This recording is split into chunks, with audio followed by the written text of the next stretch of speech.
people are talking about also that, like, in your past, there was some allegation of like misconduct or something, and there's no truth to that either. Right. Any kind of improprieties. So otherwise, so yeah, they with Bible-believing Christians that will pour into you. Get to know the pastor. Get to know the men's group. Know that after that, he's going to have dinner with Erika and the kids and a priest to pray over him, according to Erika. Let's slow this down, because none of this appeared overnight. For many observers, this feels like part of a larger pattern. After Erika Kirk previously platformed Pastor Greg Laurie, a figure who has faced public criticism and controversy over the years, some assumed the conversation would end there. Instead, it intensified. Now attention has shifted to another religious figure reportedly close to her, Father Don Klein. Online discussions claim he has acted as a spiritual advisor to Erika following Charlie's passing, presenting himself as a source of guidance during a period of grief. On the surface, that might seem expected. But once people began reviewing his background, new questions started circulating. A lot of people that are in like the organization TPUSA, and it seems like they went like a different way after Charlie's death. Also, I don't know. There's a lot of talk about that, but I don't know anything about the organization. Personally, I've never been to a Turning Point event. So I'm very. I think people give me a lot more credit than they should as far as how they ran things or any of that. I don't know. I wasn't inside to any of that kind of stuff. Don't really care too much. But anyway, I mean, it's just not my thing. Yeah, I got more important things to deal with. Various allegations have followed Father Klein over the years, including claims of inappropriate boundaries with adult parishioners and concerns raised by former church members. It's important to state clearly, these are allegations discussed publicly online, not court-proven findings. Still, the existence of those past controversies has made some supporters uneasy. Then came an interview moment that fueled even more scrutiny. In a recorded conversation, Klein stated he had never attended a Turning Point USA event.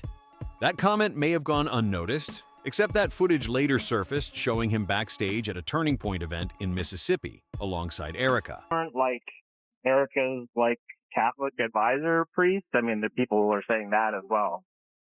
Yeah, I have thousands of people that I advise. Right. I'm advising you. I mean, I advise a lot of people. I'm not quite sure what this has to do with Charlie's death. The clip appeared to contradict his earlier statement. That contradiction is what triggered the next wave of questions. If he misstated something easily verifiable, critics asked, what else might be unclear? Was he simply mistaken or intentionally distancing himself from the organization? The focus then shifted to his role. Is he truly just a private spiritual advisor offering pastoral support, or is he more connected to Turning Point USA operations than publicly acknowledged? Public records confirm that Father Don Klein has served as pastor of St. Bernadette Catholic Church in Scottsdale, Arizona since 2007. People that are saying that, I guess during Erika's grieving process, that you were potentially connecting her with like wealthy donors during that process is what people are saying now. Yeah, I'm always the last to know, isn't that something? Yeah. So I see there's no truth to that at all? No, there's no truth to that. Okay, that's good. That's good to hear. And then, I mean, people are talking about also that, like, in your past, there was some allegation of, like, sexual misconduct or something, and there's no truth to that either? I wouldn't be sitting here if there was. Yeah. I would be removed. So if there is any truth to any of that, I would be removed. Otherwise, you're accusing the entire church of fighting something. Right. Obviously, there were scandals in the past about that, so they're very sensitive to that. So they are. So they would remove me if there was any improprieties. That title remains attached to his name. But as recordings circulate and online discussions grow louder, observers are questioning whether the public description of his role reflects the full picture, or only part of it. In follow-up interviews, when asked whether he had been advising Erika directly, Klein reportedly became guarded. Instead of giving a simple yes or no, he redirected the conversation. Later, when asked about potential connections to Turning Point USA donors, he rejected the claim and ended the line of questioning. To supporters, that may signal someone tired of online speculation. To critics, it reads as avoidance. Father Klein has also addressed broader allegations against him by stating that if any claims were substantiated, he would not still be serving as a priest. On its face, that sounds like a firm response. However, skeptics argue that institutional standing alone does not automatically resolve every public concern. I have dinner with Erika and the kids and a priest to pray over him, according to Erika. What stands out to many observers isn't necessarily what was said, but how it was said. Direct denials were limited. Explanations leaned toward procedural language rather than specific rebuttals. And in the current climate, tone often shapes perception just as much as facts do. At this point, the situation remains driven largely by public interpretation. No official findings have confirmed wrongdoing. No formal charges have been announced. But the combination of prior allegations, conflicting statements, and visible associations has kept the conversation alive. And once patterns begin forming in the public eye, even unanswered questions can carry weight. 94 TikTokers were out there making videos about me, accusing me of taking children from Romania. I would probably do my very best to stay away from the theme of trafficking and to stay away altogether from the theme of Romania. I just wouldn't even fly over the country for a little bit.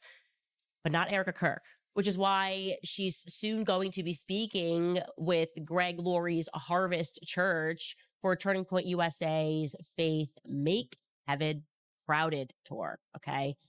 The court documents claim that Greg Laurie and the Harvest Christian Fellowship sent funding to Hav's Card, which they obviously did send funding to him while he was there, and they were negligent in supervising him while he was there, despite reports of...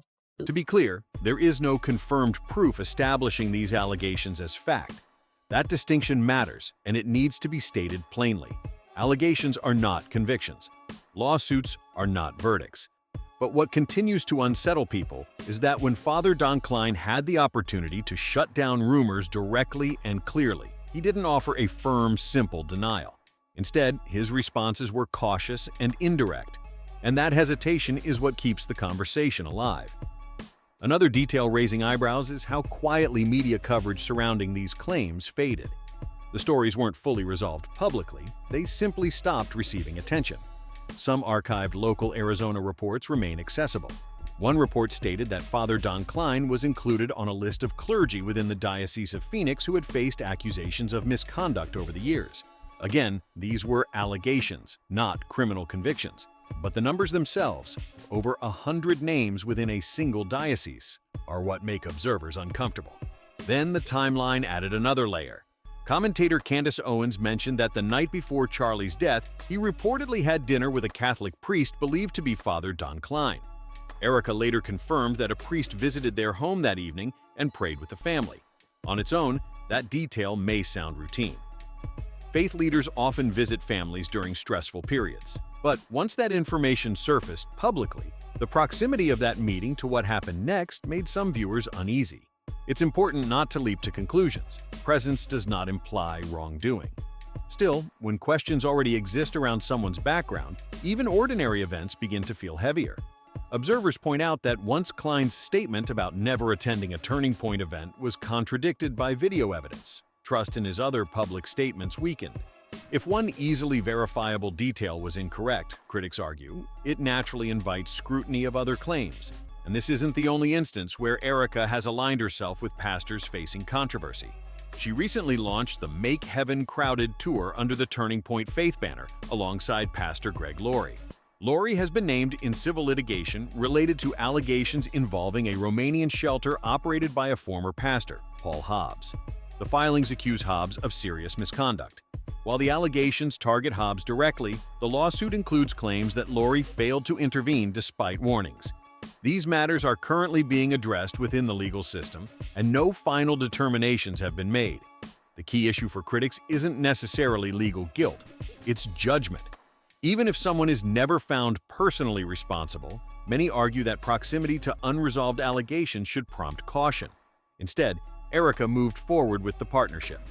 Candace Owens publicly questioned that decision, suggesting that even from a public relations standpoint, elevating figures tied to serious lawsuits was risky.